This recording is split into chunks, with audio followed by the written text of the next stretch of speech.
আপুনি ঘৰতে বহি কৃষিকাৰ্য হস্তশিল্প উন্নত প্ৰশিক্ষণ লৈ স্বাৱলম্বী হ'ব বিচাৰিছে নেকি? তেন্তে আজি এইটো ভিডিঅ' আপোনাৰ বাবে যথেষ্ট গুৰুত্বপূৰ্ণ হ'ব। অসম কৃষি বিশ্ববিদ্যালয়ৰ দূৰ আৰু মুক্ত শিক্ষা কেন্দ্ৰই যিটো ODL বিভাগ আছে তেওঁলোকে 2026 বৰ্ষৰ বাবে কেইবাটাও হ্ৰস্বকালীন চাৰ্টিফিকেট পাঠ্যক্ৰমৰ নামভৰ্তি আৰম্ভ কৰিছে, য'ত তেওঁলোকে জৈৱ সাৰ উৎপাদনৰ পৰা আৰম্ভ কৰি কাপোৰৰ ছপা কাৰ্যৰ দৰে দক্ষতা বৃদ্ধিৰ যথেষ্ট সুবিধা হোৱাকৈ কোৰ্চবিলাক তেওঁলোকে আৰম্ভ কৰিছে। নমস্কাৰ বন্ধু বান্ধৱীসকল, অসম কৃষি বিশ্ববিদ্যালয়ৰ ফালৰ পৰা এটা বহুত ভাল খবৰ আহিছে। আছাম এগ্ৰিকালচাৰ ইউনিভাৰ্চিটিৰ ODL বিভাগৰ বৰ্তমান বিভিন্ন ধৰণৰ প্ৰশিক্ষণ ভিত্তিক পাঠ্যক্ৰমৰ নামভৰ্তি চলি আছে। ইয়াৰ বিশেষত্ববিলাক হৈছে য'ত আপুনি নিজে ঘৰতে থাকি আধুনিক কৃষি পদ্ধতি বা হস্তশিল্পৰ জ্ঞান লাভ কৰিব পাৰিব। আৰু ইয়াতে কি আছে, আবেদন কেতিয়া কৰিব, আবেদন মাচুল কিমান, আহক আজি এইটো ভিডিঅ'ত সকলোবিলাক বিতংকৈ আলোচনা কৰোঁ।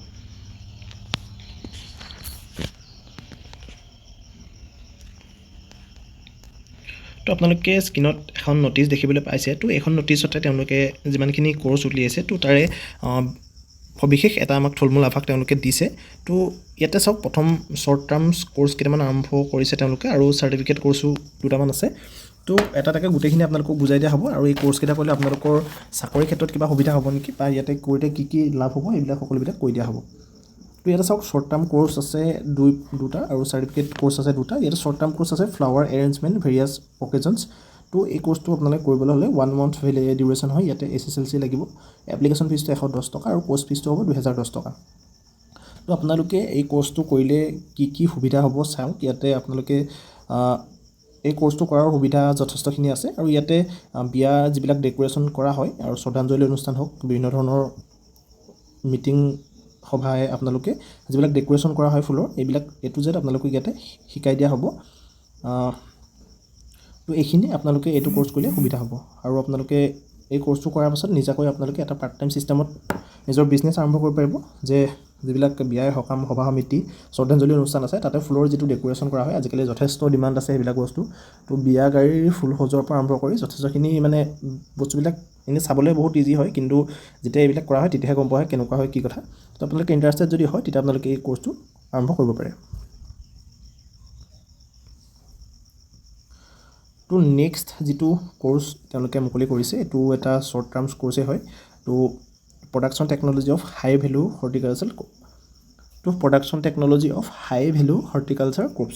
তো এই যিটো কোৰ্চ তেওঁলোকে মুকলি কৰিছে এইটো ডিউৰেশ্যন থাকিব 1 মান্থ। তো ইয়াতে আপোনালোকে ক্লাছ 8 পাছ কৰা হ'লে এপ্লাই কৰিব পাৰিব। তো এপ্লিকেশ্যন ফিজটো 110 টকা আৰু কোৰ্চ ফিজ থাকিব 2010 টকা। তো এই কোৰ্চটো কৰিলে আপোনালোকৰ কি সুবিধা হ'ব নিশ্চয় আপোনালোকে অলপ ধৰিব পাৰিছে। তো এই কোৰ্চটো কৰিলে কি হ'ব, কম ঠাইত আপোনালোকে কিদৰে দামী শাক পাচলি লগাব পাৰিব। মানে ধৰক আপোনাৰ ঘৰত ঠাইৰ অভাৱ আছে, জেগা নাই আপোনালোকৰ খেতি কৰিবলৈ। তো তেনেকুৱা অৱস্থাত আপোনালোকে কি কৰিব পাৰিব, নিজৰ ঘৰতে কম জেগা থাকিলেও আপোনালোকে খেতি কিদৰে লগাব, ভাল কোৱালিটি খেতি, ভাল দামী শস্য আপোনালোকে কিদৰে লগাব, তাৰ ওপৰতে এইটো কোৰ্চ দিয়া হৈছে। যদি ইণ্টাৰেষ্টেড হয় আপোনালোকে এইটো কোৰ্চ পাৰচেছ কৰিব পাৰে। তো নেক্সট আহিলে আমাৰ চাৰ্টিফিকেট কোৰ্চকেইটা।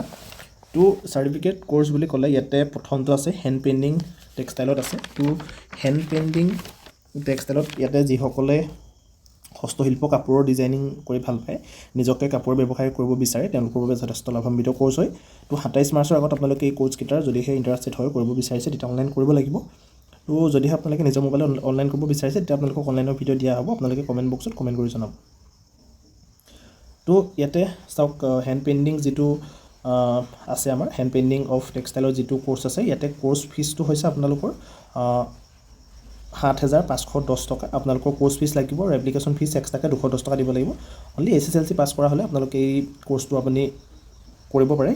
6 মান্থ ডিউৰেশ্যনৰ হ'ব আৰু ইয়াতে কোনো ক্লাছত গৈ আপোনালোকে কৰিব নালাগে, সম্পূৰ্ণ অনলাইন পদ্ধতিৰে হ'ব। আপোনালোকক চব A to Z দেখাই দিয়া হ'ব। তো ইয়াতে চাওক কি থাকিব কোৰ্চটোৰ ভিতৰত। ইয়াতে ব্লক পেইণ্টিং। ইয়াতে ব্লক পেইণ্টিং মানে কি হৈছে, তো যিসকলে এই হস্তশিল্পৰ লগত জড়িত তেওঁলোকেতো গম পায়। ইয়াতে যি কাঠৰ ব্লকত ডিজাইন দিয়া থাকে তাতে ৰং লগাই পেলাই চাপ দি ডিজাইন বনোৱা হয়। তো এইবিলাক ভালদৰে শিকাব। যিসকলে হস্তশিল্পৰ লগত জড়িত, নিজকে তেওঁ কাপোৰ ব্যৱসায় বা কাপোৰ কামত নিজকে নিয়োজিত কৰিব বিচাৰে, তেওঁলোকে এইটো কোৰ্চ কিনিলে যথেষ্ট সুবিধা হ'ব। তো নেক্সট কোৰ্চটো হৈছে management of early childhood care and education. তো এইটো 6 মান্থৰ হয়। তো HS পাছ কেণ্ডিডেটসকলে এপ্লাই কৰিব পাৰিব। 210 টকা এপ্লিকেশ্যন ফিজ, কোৰ্চ ফিজটো হ'ব 7,510 টকা। তো নেক্সটটো হৈছে তৃতীয়টো হৈছে বায়' fertiliser production and entrepreneurship development. এইটো 6 মন্থৰ কোৰ্চ হয়। ইয়াতে গ্ৰেজুৱেশ্যন কেণ্ডিডেটবিলাকে এপ্লাই কৰিব পাৰিব, বিশেষকৈ BSc জিঅ'লজি যাৰ আছে, বটানী কেমেষ্ট্ৰি, তো এইকেইটা বিভাগৰ যিসকল কেণ্ডিডেট আছে তেওঁলোকৰ কাৰণে অলপ সুবিধা হ'ব। তো তেওঁলোকৰ এই কোৰ্চটো কৰিলে সুবিধা কি কি আছে চাওক। ইয়াতে এপ্লিকেশ্যন ফিজ 210 টকা থাকিব আৰু 10 টকা ইয়াতে কোৰ্চ ফিজ থাকিব। এইটো অলপ বেছি হয়।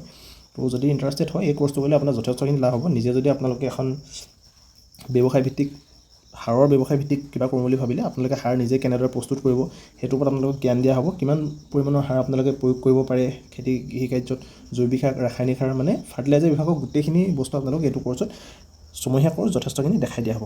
আৰু যিসকলে বৈজ্ঞানিক পদ্ধতিৰে জৈৱিক সাৰ উৎপাদন কৰি নিজকে ব্যৱসায় আৰম্ভ কৰিব বিচাৰে তেওঁলোকৰ বাবে এইটো কোৰ্চ যথেষ্ট সুবিধাজনক হ'ব। যদি ইণ্টাৰেষ্টেড হয় তেতিয়া আপোনালোকে এই কোৰ্চটো ল'ব পাৰে। তো ইমানখিনি আছিলে। যদিহে আপোনালোকে আৰু কিবা জানিব বিচাৰিছে তেতিয়া আমাক কমেণ্ট কৰিব, কমেণ্টত জনাই দিয়া হ'ব। আৰু ইয়াৰে ষ্টাৰ্টিং ডেট 10 মাৰ্চৰ পৰা অলৰেডি ইয়াৰ মানে অনলাইনটো ষ্টাৰ্ট হৈ গৈছে আৰু লাষ্ট ডেট হৈছে 27 মাৰ্চ। তো ভিডিঅ'টোত ইমানখিনি আছিলে। যদিহে আপোনালোকে ভিডিঅ'টো চাই ভাল পালে, অলপ হ'লেও কিবা সুবিধা হ'ল বুলি ভাবিলে তেতিয়াহ'লে আমাৰ চেনেলটো ছাবস্ক্ৰাইব কৰিব। আৰু যিসকলে চাকৰি প্ৰত্যাশী কেণ্ডিডেট আছে, এডুকেশ্যন ৰিলেটেড সকলোবিলাক ভিডিঅ' আমাৰ চেনেলত পাব। তো সেইটো কাৰণে চেনেলটো ছাবস্ক্ৰাইব কৰি ৰাখিব বুলি আশা ৰাখিলোঁ। ধন্যবাদ।